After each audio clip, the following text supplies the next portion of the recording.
Hello, guys. Good day. This is Anna of Reinforcement Club, your fellow positive reinforcer.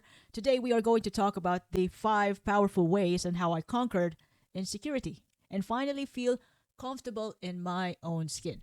Now, it took me 30 plus years to learn how to overcome my insecurities. Matter of fact, is that I'm able to uh, come up with strategies every time I encounter these insecurities.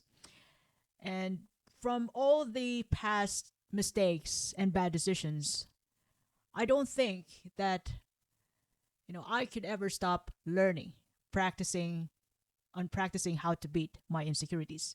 It's just that all I know as I grow older, things will get more challenging. And the more challenging it is, the more I get better. Now, insecurities affect us in different ways, creeping into how we think, feel, and act. It can prevent us from taking risks, pursuing dreams, and even feeling comfortable in our own body, in our own skin.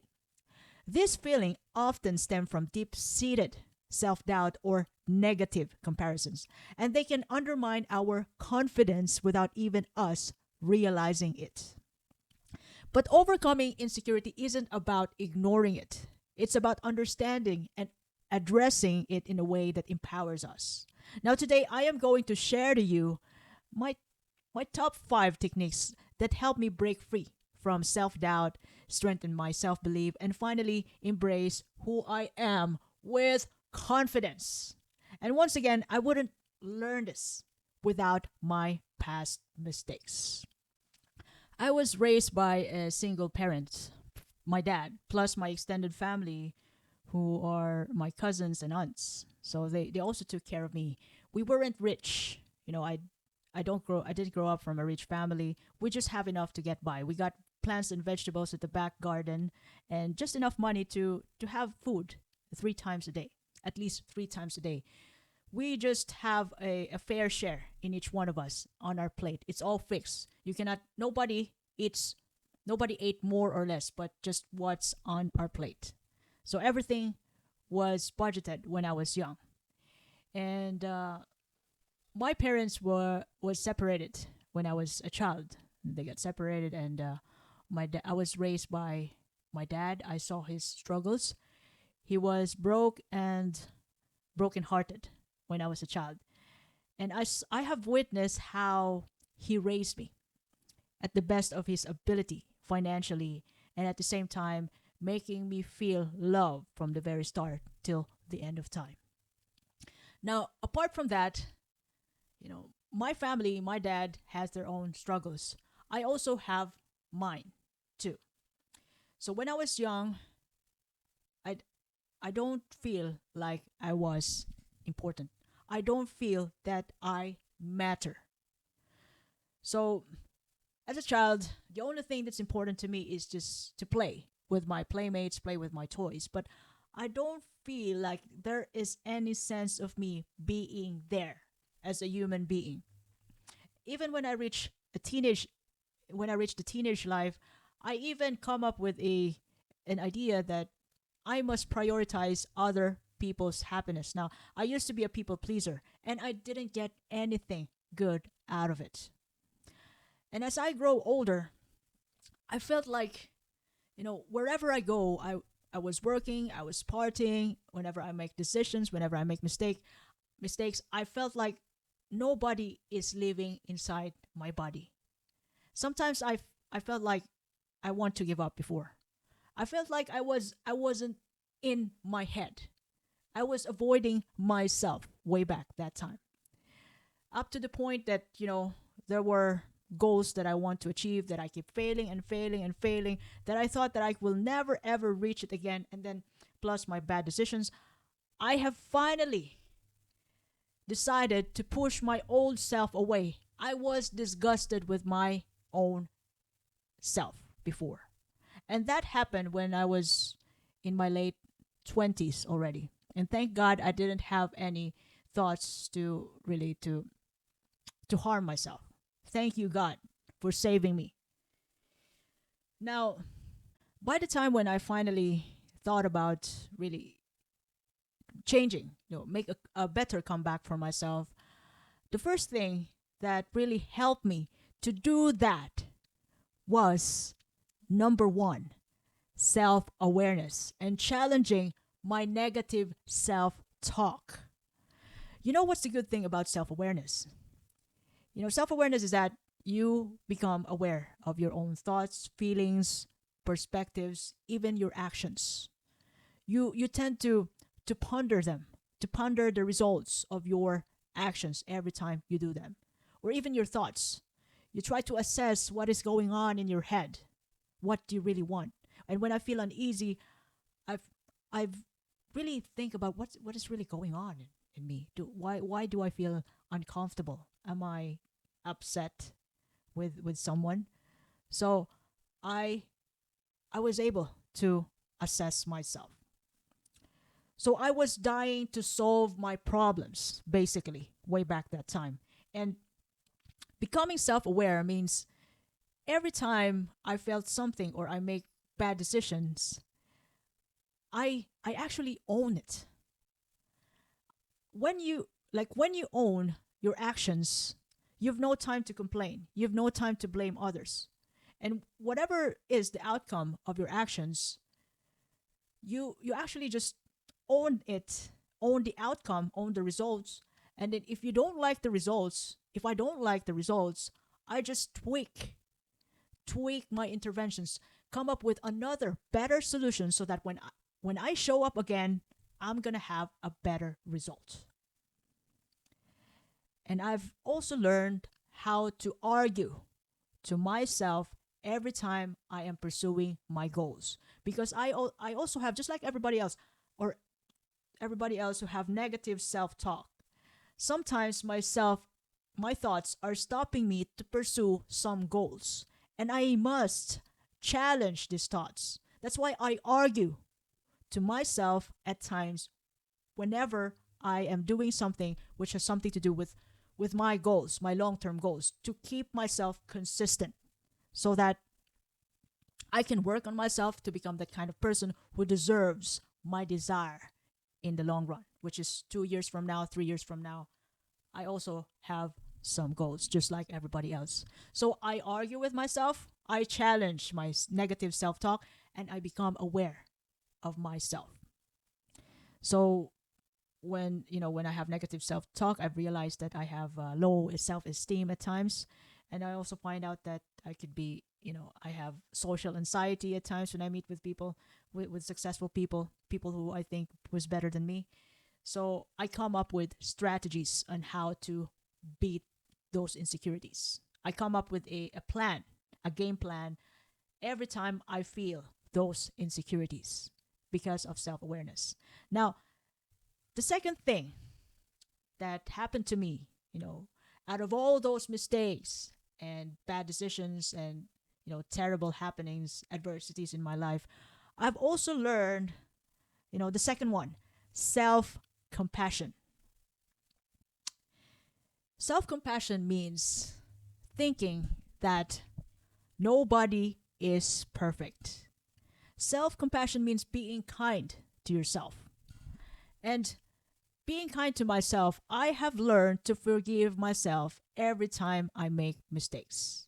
Unlike when I was younger, I thought about, if you are grown up, you don't make mistakes. You cannot afford to make mistakes anymore. You must be perfect. I have changed that mentality.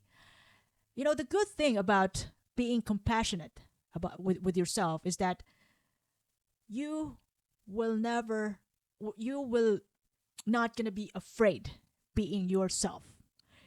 And in the most part, since you're not going to be afraid being yourself, you're not going to be afraid to take risk, because you are already expecting that in some point you're going to fail, but since you have self-awareness, you can come up with a better solution to try it again until you get what you want.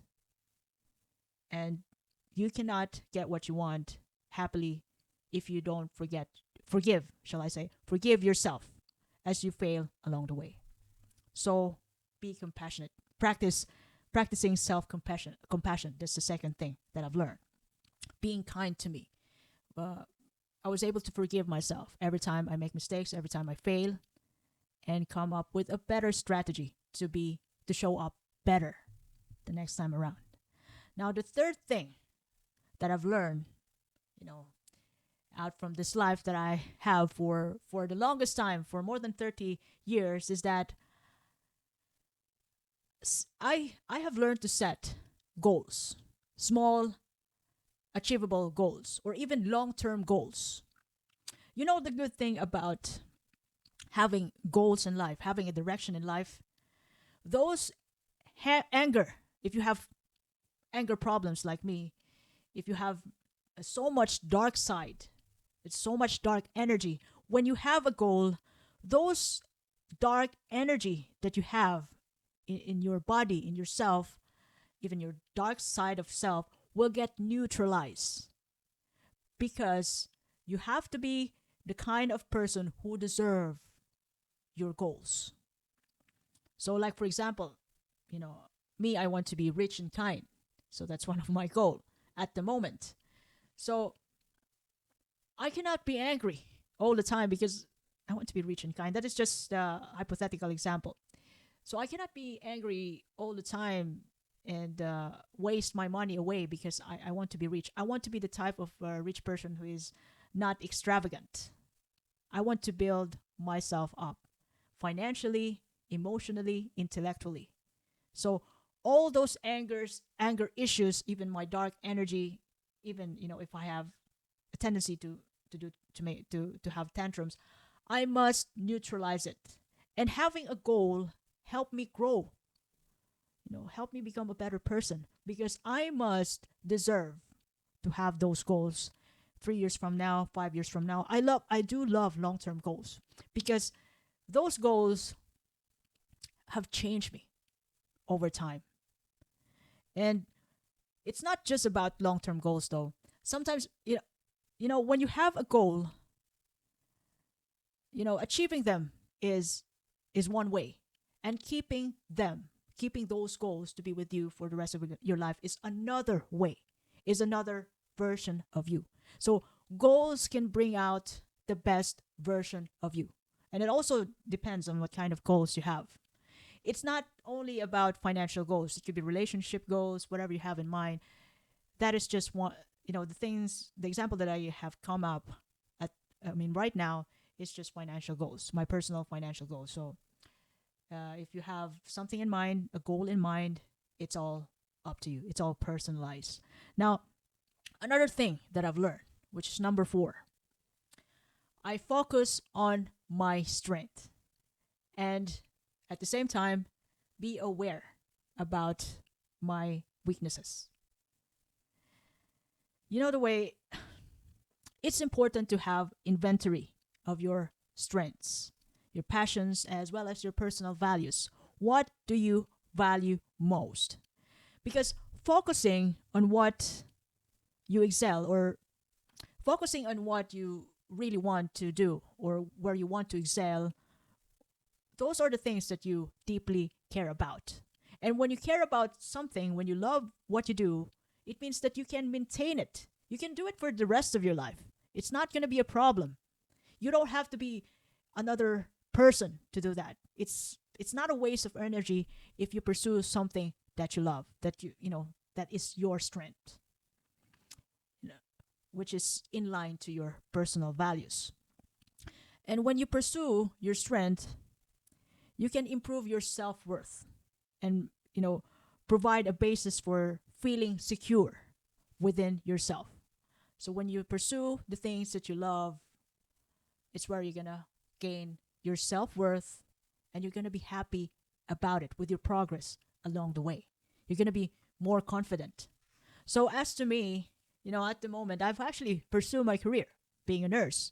And the best thing that ever happened to me is that I finally found a company to work with.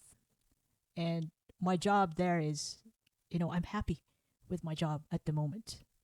Although I'm planning about doing something else, but I can say that I am quite happy with my job at the moment. So although I'm not sure way back at the time if I want to be a nurse, but I want to be a nurse for the rest of my life, but I still pursue it because that is being, nursing skill is also part of my strength. Now, I'm happy and I feel like every time I go to work, I've done something good to other people other than getting paid. Now, lastly, one thing that really, one of the best thing that taught me a lot all throughout my life is I, when I compare myself to others, it, it means that I am insulting myself. And I come up to an idea to limit com- comparisons, my comparisons to others.